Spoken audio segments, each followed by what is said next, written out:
Mangga. Ya, assalamualaikum warahmatullahi wabarakatuh. Sampurasun. Moderator yang kampanye ketelatan.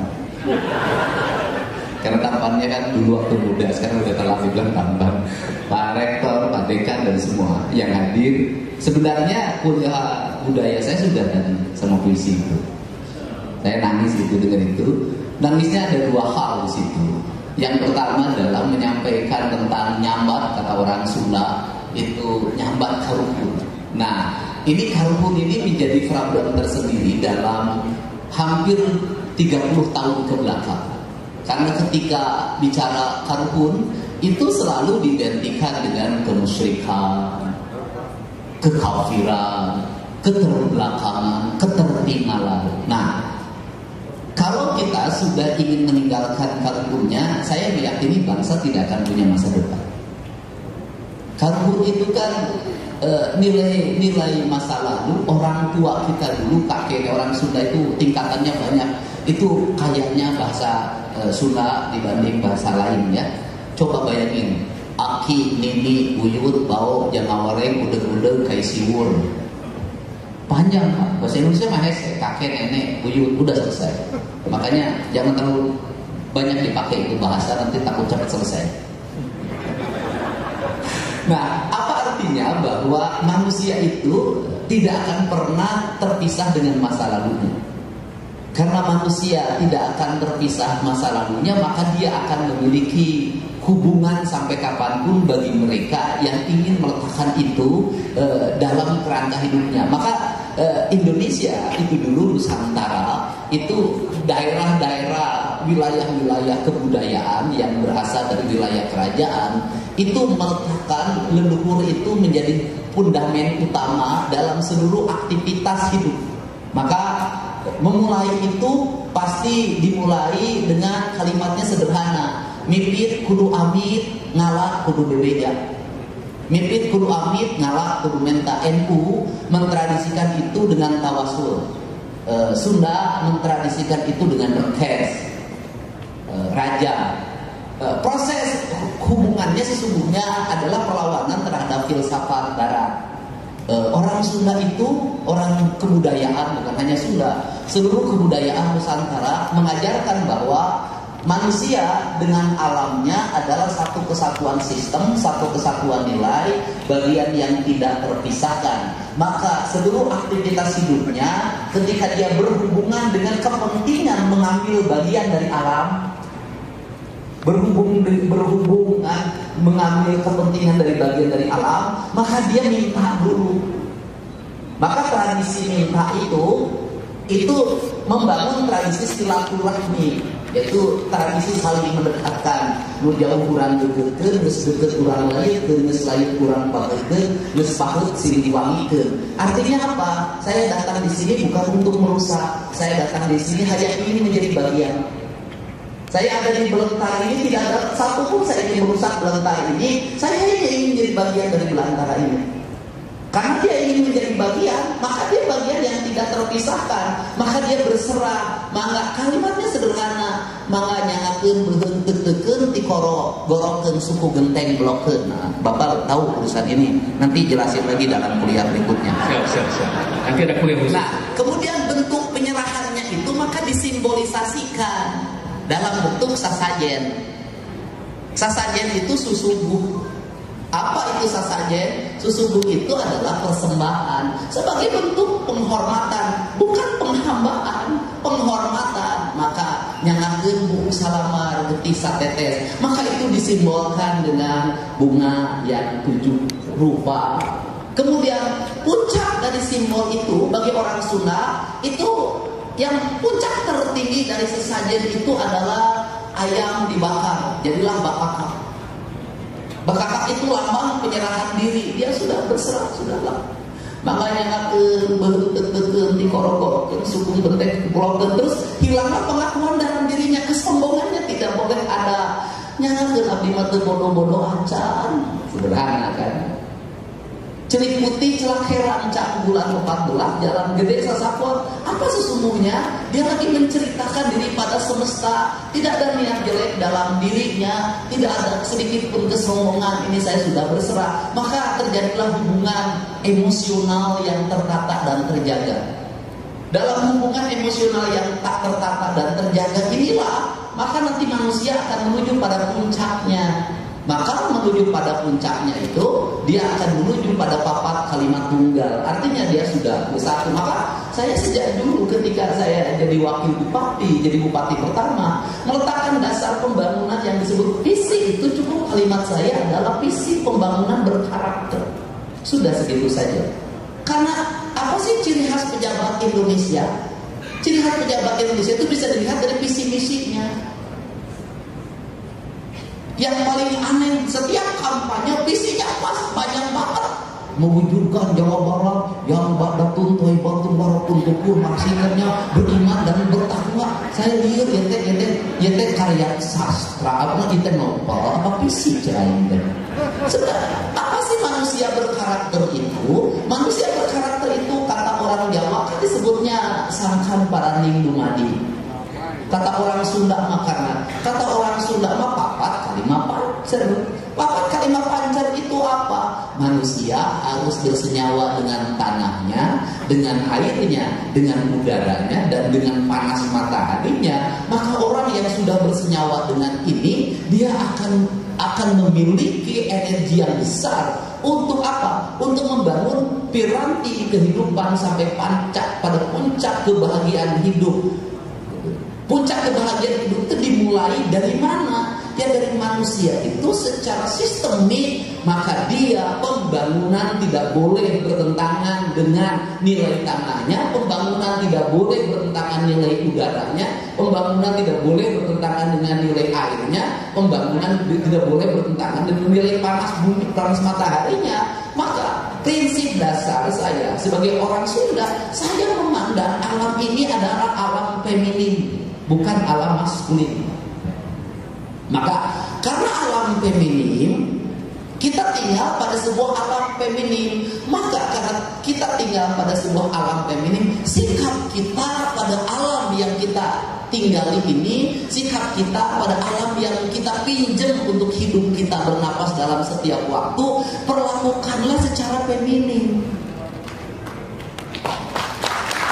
Maka orang tua dulu itu leluhur Sunda menyebutnya bumi ini Sunan Ambu. Apa itu Sunan Ambu? Indung maneh. Gitu. Mantaknya bapak aing. Kunaon bapak aing? Pan aing teh boga indung aing nama. Nah, mantaknya Sunan Ambu. Maka Sunan Ambu Indonesia juga sama meletakkan dengan kalimat Ibu Pertiwi. Karena dia karakternya karakter perempuan, sampai-sampai pemahaman teologis orang Sunda memahami Tuhan itu juga lebih kuat sisi femininnya. Maka kalau kakek saya dulu ngomong, jam dedi cenakan mesti mah urang manyuhunkeun roman jeung rohingna we unggul. Artinya apa? Dia meminta sama Tuhan tidak boleh dulu menceritakan yang lain. Cukup kasih sayangnya saja udah cukup, jangan dulu yang lain-lain katanya. Nah, karena ini yang menjadi kekuatan utama adalah femininnya. Karena femininnya, maka kita memperlakukan harus dengan langkah-langkah feminin. Karena langkah feminin, prinsip pembangunannya apa? Heureun deun saeutik mahi loba nyesa. Apa itu artinya? Larangan kita untuk melakukan eksploitasi. Kenapa larangan untuk melakukan eksploitasi? Karena tanahnya tanah tumbuh. Karena tanahnya tumbuh, maka prinsip dasar itu kudu kadigali atuh ari luhurna bisa jadi mah. Karena jazirah Arab itu digali atau ditambang, itu kan karena memang permukaannya sudah tidak bisa menjadi kehidupan. Nah, ari tanah Sunda mana teu jadi, KBG jadi. Karena KBG jadi, maka meletakkan kemakmuran dalam pembangunan adalah seberapa besar dia menyayangi tanah air ini. Karena dia seberapa besar menyayangi tanah air ini, maka sumpah kesetiaan negara pun itu adalah sumpah setia pada negara kesatuan Republik Indonesia, pada tumpah tanah, tumpah darah tanah dan air. Karena tanah dan air menjadi kesatuan, negara ini agak lama merumuskan itu tanah itu apa, air itu apa. Tidak bisa itu didapatkan dalam pelajaran kenegaraan. Itu adanya didapatkan dalam pelajaran kebudayaan. Maka tanah itu menjadi feminin, maka langit menjadi maskulin. Maka tanah menjadi feminin, langit menjadi maskulin. Maka rumusan warnanya, tanah berwarna hitam benderanya, langit berwarna putih. Kemudian udara itu menjadi berwarna kuning. Dan kemudian matahari panasnya menjadi berwarna merah. Inilah yang disebut papat kalimat tunggal, yang mengajarkan tentang Indonesia yang sebenarnya justru kaum leluhur. Justru ajaran-ajaran adat yang lama sekali ajaran adat ini mendapat tempat, bahkan tidak diakui di KTP-nya. Kan lama. Karena lama melakukan pencarian itu, kita keburu kerusakannya lama, terbengkalai. Maka sehingga pendekatan ketuhanan dalam perspektif ini tidak ada satupun yang memisahkan antara manusia dengan alamnya dan manusia dengan Tuhannya. Sesuatu yang manunggal, itu bedanya. Sehingga kaum kebudayaan bertuhan itu adalah bertanah air. Kaum kebudayaan bertauhid itu adalah mencintai seluruh alam raya secara paripurna. Maka dia sudah melekatkan diri pada ketuhanan secara esensial. Itu bedanya. Kalau itu menjadi sepele, maka seluruh perspektif hidup menjadi energi. Karena perspektif menjadi energi, sesungguhnya bicara tentang ini, maka kita bicara tentang produksi. Ini kelandasan filosofi. Kemudian bicara produksi, maka lahirlah produksi. Maka leluhur kita ini sudah memiliki kecerdasan yang luar biasa. Dia mengerti betul bagaimana memproduksi rumah dalam perspektif kebudayaan. Maka setiap daerah memiliki perbedaan didasarkan pada karakteristik alam dan lingkungan. Filsafat Sundanya itu adalah ciri sabumi, cara sadesa, jawadah tutung biritna, sacarana lain tepak sejen igel, kacali jadi salui, kadarat jadi salogak, pindah cai, pindah tampian, mi indung kawaktu, mi bapak hajaman. Kan sederhana. Akademis kita adalah bahasa-bahasa kebudayaan seperti ini yang sesungguhnya merupakan kekuatan filsafat bagi membangun Indonesia, tidak pernah menjadi landasan berpikir al-ilmiah kaum akademik.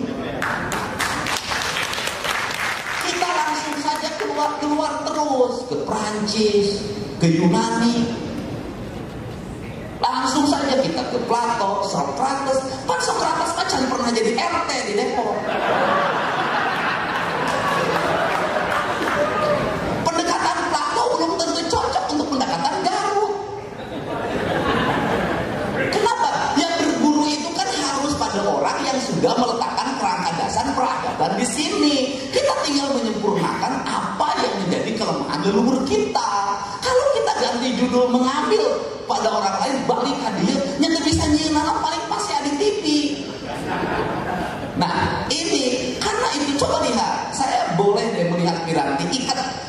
Saya sudah mempelajari itu. Semakin ke timur ikat makin semakin pendek. Semakin ke arah barat semakin tinggi. Ikat Madura segini, ikat Surabaya segini, naik ke Jogja segini, naik ke Jawa Barat segini, naik ke Sumatera ke Lampung segini, nanti ke Sumatera Barat segini, nanti ke Sumatera Utara segini. Terus rumah juga begitu, makin ke timur rumah makin pendek, makin ke barat ke Sumatera makin tinggi. Kan ini perspektif kebudayaan yang didasarkan pada nalar apa? Nalar lingkungan. Nalar lingkungan didasarkan pada apa? Pada rasa. Rasa didasarkan pada apa? Pada cinta. Apa yang hilang dari seluruh ilmu pengetahuan yang ada di negeri ini adalah cinta yang hilang. Nah, karena ini yang menjadi perspektifnya, maka lahir produk-produk ini sesungguhnya menjadi produk identity. Nah, dari seluruh produk identity ini, produk identity ini sesungguhnya ini adalah landasan bagi pembangunan Indonesia. Jadi kalau ingin membangun Jawa Barat, misalnya saya bicaranya Jawa Barat, apakah harus ke depan? Tidak. Menurut saya harus mundur dulu ke belakang. Kenapa harus mundur dulu ke belakang? Karena kita ke depan tanpa arah, ini mau kemana? Kata orang Sunda, lamun urang neangan kulon wetan deui, lamun urang neangan itu ieu deui, lamun urang neangan aya eueuh deui, lamun urang neangan bener salah deui. Karena ini kita salah dalam melangkah ini, bingung mau pergi kemana, maka kita harus kembali ke apa? Ke asas kita, ke dasar kita. Dasar apa kita? Dasar kebudayaan. Kemudian ketika bicara kebudayaan dalam tata kelola pemerintahan itu hanya bagian dari strategi untuk membangun piranti kebudayaan. Maka negara yang akan mengalami kemajuan adalah negara yang berkebudayaan. Tidak memiliki nilai kebudayaan, seluruh produktivitas itu adalah kebudayaan. Penyesatannya di mana? Penyesatannya adalah kebudayaan disimpangkan menjadi kesenian. Itu pada kesenian itu adalah ranting atau daun atau bunga dari kebudayaan. Kebudayaan itu kan seluruh produktivitas hidup.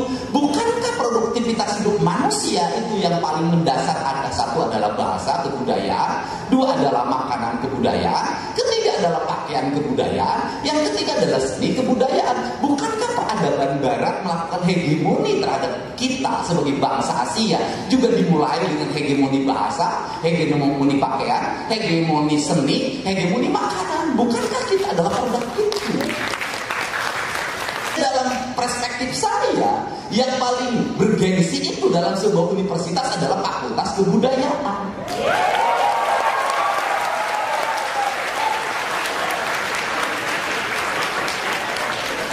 Sains itu kan hanya bagian, sains itu hanya metodologi.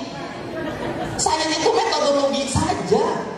Karena sains itu juga harus nyeni, harus berkebudayaan. Kalau sains tidak berkebudayaan, sains kita mau mengarah kemana? Ke peradaban mana? Matematika kita mau mengarah ke peradaban mana? Fisika kita mau mengarah ke peradaban mana? Kimia kita mau arah ke peradaban mana? Arsitektur kita mau mengarah ke peradaban mana? Astronomi kita mau mengarah ke peradaban mana? Geologi kita mau mengarah ke peradaban mana? Ya perkabaran di sini, di nu rasa, di nu hate, sabab kabajaan manusia, lain di nu pikiranana, di nu hate, nah iroh hate.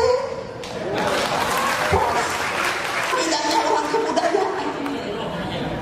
Jadi orang kebudayaan itu untuk bahagia nggak usah gagah, tuh pakai sakti gitu,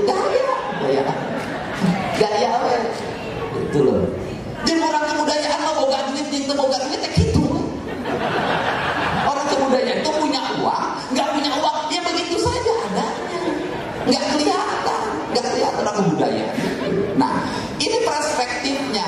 Karena ini perspektifnya, maka prinsip dasar pembangunan itu begini kalimatnya. Itu saya selalu mempelajari dalam wayang.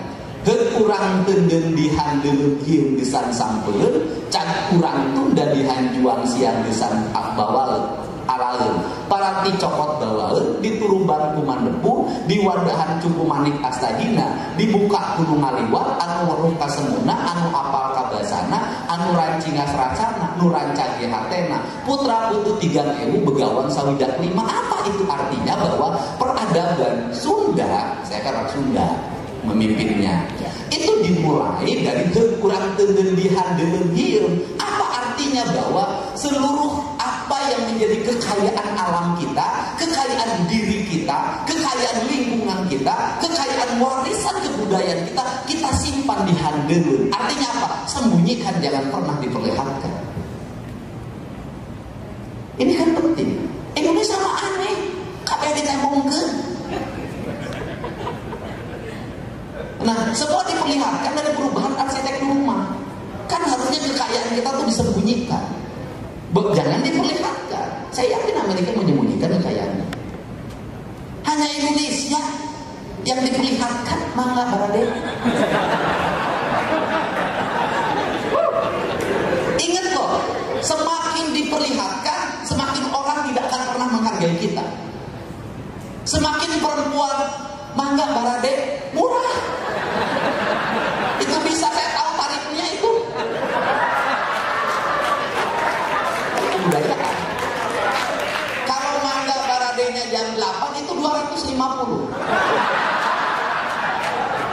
Kalau mangga baradenya jam 10, 200. Kalau mangga baradenya jam 12 itu 150. Kalau jam 2 itu gocap. Artinya apa? Nah, harusnya disembunyikan. Bagaimana menyembunyikan itu? Coba lihat desain rumah Sunda. Pertama, desain rumah Sunda itu ada ruang terbuka, sebutnya tepas. Kemudian untuk menuju tepas harus pakai jodoh. Orang yang menuju tepasnya kakinya dicuci dulu, nggak boleh kotor. Maka saya buka, ini yang saya naik tepas. Dicuci dulu. Bayangin betapa orang masuk sebuah peradaban, lu cuci kaki dulu. Kapan kaki kita dicuci? Kalau masuk ke pabrik ayam, kalau masuk ke peternakan sapi. Kalau masuk ke peternakan sapi, kaki kita disemprot, Pak. Mobil kita disemprot. Ketika dulu ada serangan penyakit kuku dan mulut dan kuku terhadap sapi Indonesia, semua orang Indonesia yang pergi ke Australia turun pesawat dan buka sepatu. Bayangin. Artinya dari sisi peradaban, kandang sapi jauh lebih bersih, lebih disucikan daripada rumah. Buktinya apa?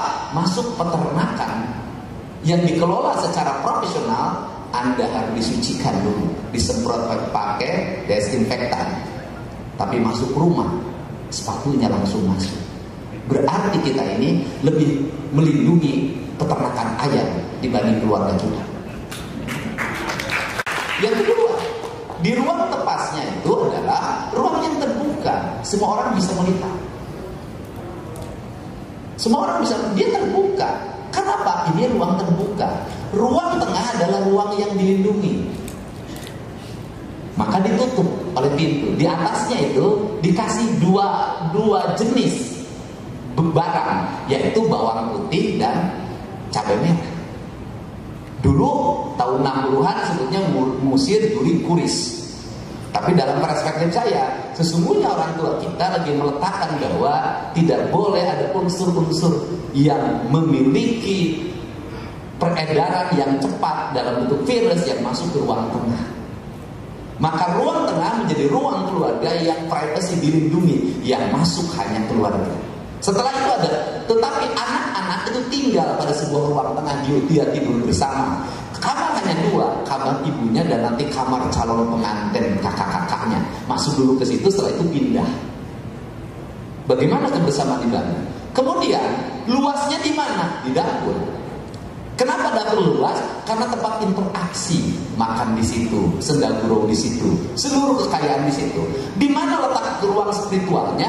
Ruang spiritualnya disebutnya goa. Goa itu apa? Ruang spiritualitas, disimpan keangkeran. Bagaimana dibuat keangkeran? Karena di situ tempat menyimpan beras. Tidak boleh anaknya masuk, tidak boleh bapaknya masuk. Kenapa di situ privacy? Siapa? Kenapa privacy? Karena ibu tahu pengendali ekonomi. Karena apa? Goa itu adalah sakral. Maka sedikit banyaknya beras itu hanya ibunya yang tahu, anak-anaknya tidak boleh tahu, suaminya tidak boleh tahu. Kenapa? Karena ini adalah devisa, kalau dalam bahasa sekarang, ini adalah devisa negara, devisa keluarga. Ibu yang punya rasa dan cinta untuk mengatur. Nah, dan dari situ saja itu sudah terlihat bagaimana sebuah piramida peradaban dibangun, bagaimana sebuah keluarga dilindungi, bagaimana kekayaan disimpan, dan bagaimana cadangan dibangun. Nah, itu henteu dihandelengieun gesan samper. Untuk siapa itu? Untuk disamper. Samper siapa? Generasi berikutnya. Cakuran sudah dihanjuang siar gesan alaun sama. Nanti juga pada akhirnya apa yang disimpan ini tidak usah dieksploitasi, kita akan memetik hasilnya dari mana? Di Turuban Kumandepun, di Wadaan Cukup Manik Astagina, dibuka Gunung Ngaliwat, anu weruh kasemuna, anu apal kabasana, anu rancing asrasana, puta putu 3 ewu begawan sawidak 5 nu hayang dilalaporkeun. Apa itu? peradaban kehidupan masyarakat Jawa Barat itu cukup menggunakan aliran air sebagai bentuk energi peradaban, yang di situ dia akan melahirkan listrik, di situ akan melahirkan pertanian, di situ akan melahirkan peternakan, transportasi publik dan sejenisnya. Jadi kemakmuran itu bisa diraih tanpa melakukan eksploitasi dan sumber daya itu dimiliki. Kemudian pertanyaannya, siapa yang paling mengerti dalam merumuskan kemakmuran itu? Yang uang saya. Itu uang saya. Belanda itu meletakkan tata pemerintahan, tata pembangunan dalam kerangka itu. Sehingga dari sini saya selalu berulang-ulang ngomong, apa tidak malu kita pada yang namanya POC? Apa kita tidak malu namanya pada kolonialisme Belanda? Kenapa? Dia hanya mengandalkan hasil perkebunan teh dan karet untuk membangun sebuah peradaban yang luar biasa. Dari mulai peradaban pangkalan udara, peradaban transportasi jalan, peradaban transportasi kereta api, peradaban transportasi kapal, sampai peradaban bangunan, sampai peradaban listrik, sampai peradaban perguruan tinggi. Dia hanya mengelola perkebunan. Dari perkebunan itu Belanda bisa membangun nilai-nilai keuangan yang sangat tinggi, bisa mengisi keuangan di negerinya, dan bisa membangun di sini. Uang kita dibagi dua, dikirim ke Walanda dan di sini. Kok masih bisa peninggalannya sampai sekarang? Pertanyaannya adalah kita yang jor-joran eksploitasi dari dulu, yang setiap waktu justru kita defisit, utang dan utang. Saya tidak meyakini bahwa eksploitasi yang berlebihan itu akan melahirkan kemakmuran. Saya tidak meyakini. UI silahkan lakukan riset di daerah-daerah yang lingkungannya dieksploitasi dan di daerah yang lingkungannya dirawat, mana rakyatnya yang lebih bahagia dan lebih makmur. Silahkan. Saya punya di sini. Kenapa? Itu bisa dilihat. Nggak usah jauh-jauh. UI cukup sana aja ke Kampung Adat, ke Ciptagelar, ke Sinar Resmi. Daerah yang tidak melakukan eksploitasi apapun, masyarakatnya hidupnya hanya dari bercocok tanam, padinya panennya 6 bulan sekali, tapi bisa masyarakatnya hidup tanpa kekurangan, memiliki cadangan pangan 50-100 tahun ke depan. Apa? Pada akhirnya apa sih yang hilang dari sistematika yang kita jalani? Kalau dalam bahasa kaidah agama, keberkahan. Kalau kaidah kebudayaan, karahayuan. Kenapa karahayuan? Karena kita itu lupa membangun dengan meninggalkan siapa diri kita. Terakhir, feminisme itu dalam kaidah kebudayaan itu ada wujudnya sebenarnya. Maka feminisme itu diwujudkan itu dengan penguasaan wilayah laut. Maka lahirlah Nyi Ratu. Maka orang Sunda dan wilayah pesisir itu tidak pernah bilang nyai, pasti bilang ibu. Kenapa bilang ibu? Itu adalah bentuk penghormatan. Kenapa? Karena dia adalah yang diibukan. Artinya bahwa keberadaannya itu memiliki aspek perlindungan. Sesungguhnya adalah bukan pada sosok makhluknya, tetapi laut itu bagi kaum pesisir itu adalah ibu. Bagi kaum pesisir, laut teh indung. Bagi kaum pesisir, laut teh adalah Sunan Ampel. Maka dia adalah refleksi dari kecantikan. Karena refleksi dari kecantikan, maka siapa yang hanya akan bisa memahami dia? Hanya orang yang punya rasa. Maka interaksi yang disebut dengan acara ruatan laut itu sesungguhnya adalah ruatan interaksi antara yang tumbuh dan ditumbuhkan, antara yang melaut dan yang dilautkan. Sesungguhnya itu adalah proses dialektika antara manusia dengan alam, bukan apapun. Maka pelukis membuat simbolisasi, kan, jadilah wujud. Kesesatannya di mana? Pemahaman filsafat filosofi Ibu Ratu itu sebagai simbol dari kecantikan, keindahan dan kekayaan laut. Penyesatannya di film. Filmnya apa? Nyiblorong. Itu yang bikin kacau. Jujur aja, itu mengacaukan sebuah sendi dasar tentang feminisme. Kenapa? Penuh dengan kebencian, pernah diperkosa. Kan kacau Indonesia itu. Nah, sehingga ini kekacauan ini melahirkan kesesatan dalam berpikir. Pada akhirnya dibenturkan dengan nilai-nilai syariat. Ya jadilah kemusyrikan. Kan itu. Nah, kemudian simbolisasi di Jawa Barat lebih lengkap sebenarnya. Simbolisasi gunung itu tadi, gunung itu disimbolisasikan dengan namanya abah. Abahnya siapa? Bapaknya siapa? Siliwangi. Silangnya siapa? Maung. Siapa itu? Prabu. Siapa itu Prabu? Nungagege Lewe. Simbolisasinya apa? Raja itu memilih dia moksa untuk bersatu dengan seluruh semesta gunungnya dibanding dia masuk dalam konflik politik yang berkepanjangan. Pilihan bagi orang Sunda itu menggambarkan diri kajen teuing ancur bareng jeung gunung daripada kudu pasea jeung baraya. Tapi yang sekarang nggak perlu ditiru, itu ciri manusia yang tidak mau berkonflik, nggak akan kebagian kalau begitu. Nah, saya termasuk tidak mau ikut itu. Nah ini maka simbolisasinya adalah gunung dan laut. Gunung lambangnya harimau, laut lambangnya Nyi Ratu. Maka ini yang disebut yin dan yang, maskulin, feminin, dan ini adalah alam keseimbangan. Jadi apa yang harus dilakukan oleh Fakultas Kebudayaan dan seluruh jajaran pemerintah di Provinsi Jawa Barat adalah mengembalikan kembali keseimbangan. Maka keseimbangan itu saya mulai dengan apa? Dengan melakukan perubahan tata ruang, mengeluarkan peraturan gubernur larangan alih fungsi lahan.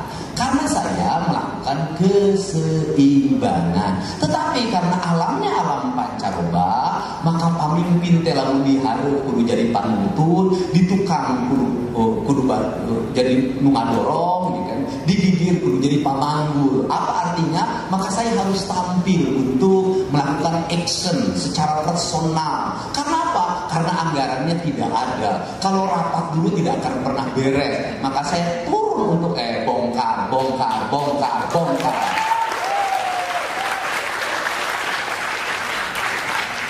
Karena alamnya alam viral, maka semuanya jadi viral. Setelah viral hari ini, maka semua orang hari ini di Jawa Barat yang tinggal di bantaran sungai dan di daerah-daerah yang dilarang sudah mulai secara sukarela hari ini membongkar bangunan. Sebenarnya harus dimulai. Orang Sunda mah sabab boga tradisi tuturit mundi. Jadi kudu dimimitian. Gitu kan, orang Sunda itu. Jadi harus dimulai. Kalau tidak dimulai, maka tidak akan pernah terjadi perubahan, itu saja. Jadi ini prinsip-prinsip dasarnya. Ini yang akan terus, karena rencana saya apa? Rencana saya itu nanti saya akan sekarang sudah akan mulai membangun. Saya akan mengembalikan kembali alam Jawa Barat sebagai alam yang meletakkan sendi dasar pembangunan tidak eksploitatif, minimal mengurangi angka eksploitatif dengan mengembangkan apa? Dengan mengembangkan bambu sebagai bahan baku pembangunan di Jawa Barat. Karena itu, hanya itu pilihan. Kalau sudah nanti arsitekturnya bambu, maka bambu itu sesuatu yang ditanam, ditebang, tumbuh lagi, kemudian filsafat dasar orang Sunda itu filsafat dasarnya adalah bambu. Ilmu ketuhanannya juga ilmu ketuhanan yang dimaknai dari filsafat bambu. Disebutnya rawayan jati, cowo nyuruh karena puhu. Nah, orang di Jawa keris manjing kasarangka, karena di Sunda tidak dikenal peradaban logam, tapi dikenal adalah peradaban bambu. Kerangkali yang lagi disusun, saya tahun ini akan mulai membangun sekolah-sekolah bambu. Dan ini kalau semua bahan, nanti bahan pintu, meja, kursi semuanya akan terbuat dari bambu. Dan bambu di Jawa Barat itu adalah bambu dengan kualitas tinggi. Dan kita harus belajar Tiongkok, negeri yang hari ini mengalami percepatan pertumbuhan ekonomi, tidak malu mengaku sebagai negara tirai bambu. Terima kasih. Aku belum bisa kan tadi kayak amplop kan lah. Sebenarnya saya ingin banyak ngobrol ya, tapi sudah ada info karena Kang Dede ada acara lain. Iya, ketopraknya bisa sambil dimakan nanti bisa ya. Baik Bapak Ibu yang saya hormati, karena waktunya terbatas, tapi saya ingin mengatakan bahwa kami sangat berterima kasih dari UI khususnya dari Fakultas Pendidikan Budaya karena Kang Dedi ya 15 menit. Boleh ditanya, Cerek nanya lawan kai.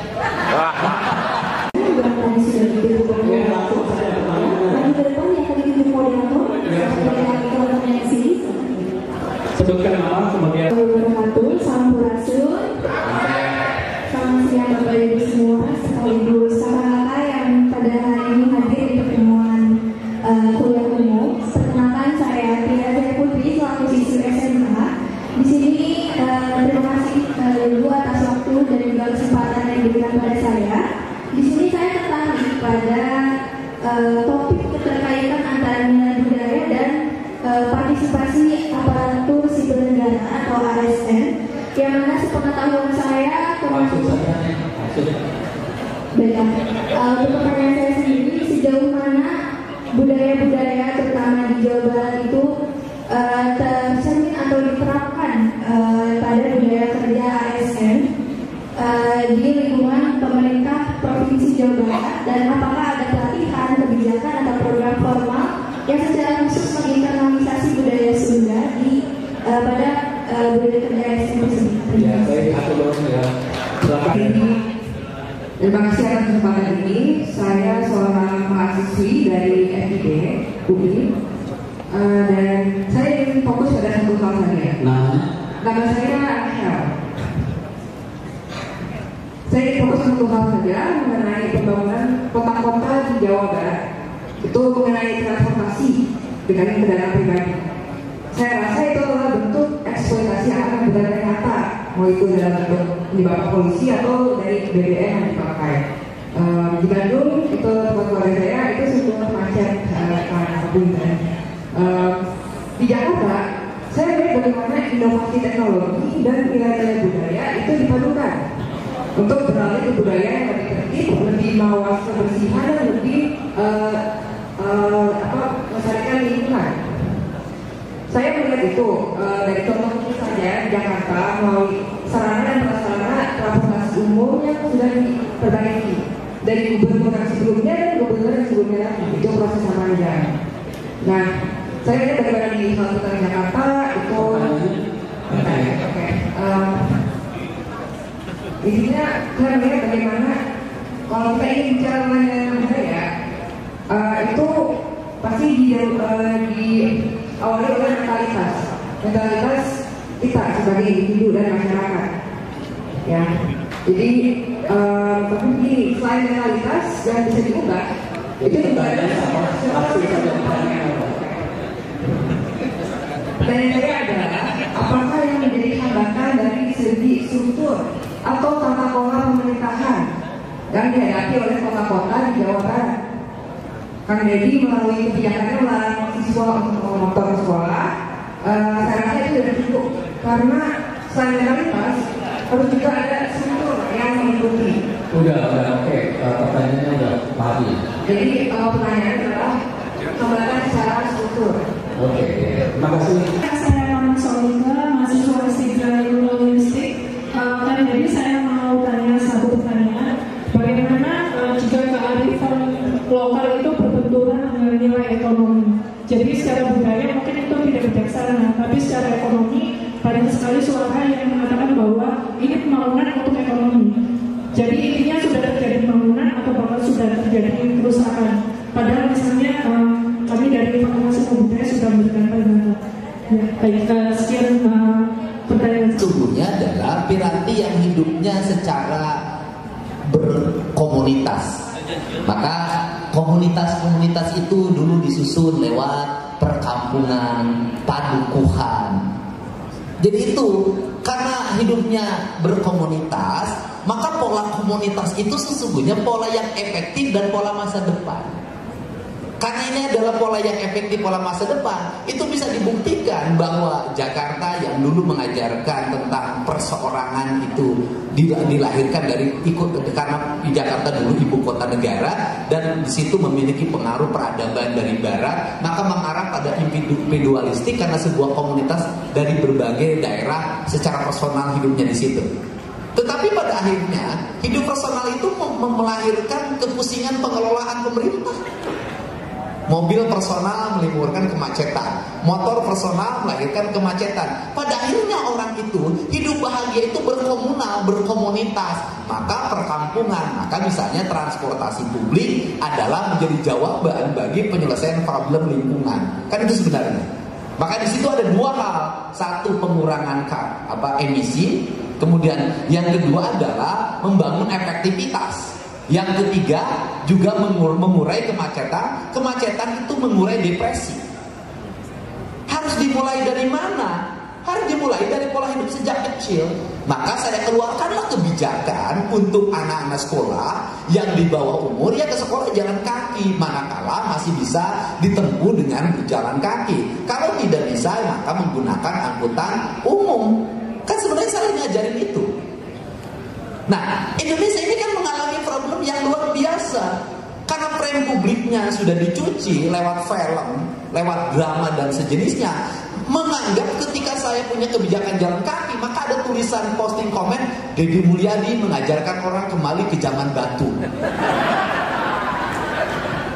Sepengetahuan saya di Jepang jalan kaki, pakai transportasi publik. Indonesia ini udah kacau. Maka saya harus berani melawan itu. Gitu loh. Saya harus berani melawan itu. Nah, kemudian ini harus terus dikembangkan dalam apa? Dalam pola lingkungan. Pola lingkungannya bagaimana? Amerika itu kan setiap kota punya hukum sendiri. Semakin keras kota itu semakin keras hukumnya. Setiap daerah berbeda hukumannya karena karakter manusianya beda. Indonesia ini hukuman untuk orang Papua, orang Maluku, orang Sumatera Utara, orang Jawa Barat, orang Madura sama. Padahal rasanya beda. Nah, sehingga siapakah orang yang mengalami kesulitan dalam melakukan pengelolaan pembangunan? Itu daerah urban kayak Depok. Kenapa? Manusianya itu ragam. Ketika manusianya ragam, kan tetap wali kota kan harus tampil menyatukan mereka. Apa yang bisa menyatukan mereka dari keragaman ini, dari egoisme ini, dari pola kebudayaan yang dibawa dari lingkungan asalnya masing-masing, dari individualisme itu. Sedangkan Depoknya tidak punya hukum untuk mengatur perbedaan dan ragam mereka. Punya hukum, undang-undang yang diatur bagaimana tata bangunan, bagaimana tata ruang, tapi tidak ditaati. Apa itu? Rasa, cinta. Rasa dan cintalah yang bisa menyentuh manusia. Rasa dan cinta ini hari ini mudah untuk dijelaskan secara empirik dan diekspresikan dalam emosi. Maka media sosial itu menjadi perangkat hari ini untuk merubah manusia. Saya yakin itu. Kenapa? Asalkan bermedia sosialnya dilahirkan dari rasa dan cinta. Di mana efektivitasnya terbukti. Ayo, siapa yang belum mandi?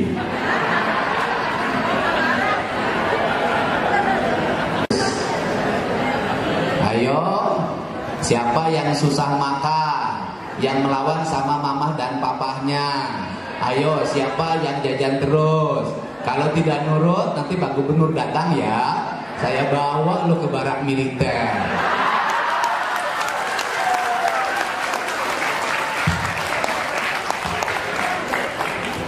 Kenapa? Kita nggak bisa kayak barat Pak, anak-anak kita. Anak-anak kita tetap jadi anak-anak timur. Dulu waktu saya di kampung, saya ada yang ditakuti di kampung saya, namanya Kigiri. Kalau saya nakal ke ibu saya pasti ngomong, wah yang dibawa kaki giri sih. Indonesia hari ini mencoba merasionalisasikan, nggak bisa Pak. Yang terjadi adalah kekacauan. Kalau kekacauan kemudian tidak ada yang bisa menyelesaikan, filsafat Barat tidak bisa menyelesaikan, maka sudah Barat TNI adalah cara untuk menyelesaikan. Sudah. pandai kalau nggak ada jangka pendek dulu, ya jangka pendek dulu. Saya berikan contoh, kalau ada yang pingsan di jalan, yang pingsan itu serangan jantung, maka kemampuan saya, pertolongan saya hanya pijit kaki atau pijit di bagian dada. Kemampuan saya di situ, maka saya harus melakukan itu. Bagusnya itu adalah oleh dokter spesialis, dijemput pakai ambulan, yang ambulannya lengkap peralatannya. Cara ngangkat damkarnya harus, cara ngangkat ke ke belakangnya harus begini, meletakkannya harus begini. Ini harus tersedia alat picu jantung, di sini harus tersedia oksigen, nanti ruang UGD tersedia, langsung masuk ruang bedah. Itu memang idealnya begitu. Jadi anak-anak kita yang kasurupan hari ini, yang kasurupannya sieun aku tentara, nya make tentara we heula da guru nama teu sieun. Terima kasih. Hatur nuhun Kang Dedi.